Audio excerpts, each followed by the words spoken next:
Shalom mga igsoon, si Noel Calonia, taga Tubigon. Ang akong testimony, tanan bisyo, nasudlan na ako na tanan. Pag-abot sa time, sakit kong 2 ka tuig, nalubog. Nagpatambal ko, dindiin, nagpa-doktor. Nabot sa panahon na muna ako na mag-ikog. Kung time wala na ko kay balo na asa ko padulong na may usa ka tawo gigamit sa Ginoo na gadto sa akong bay si Pupita BG Scardo.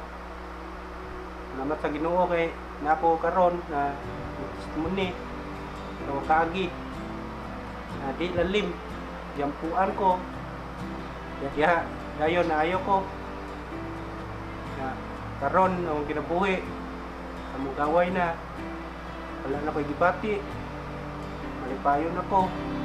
Hindi mo lang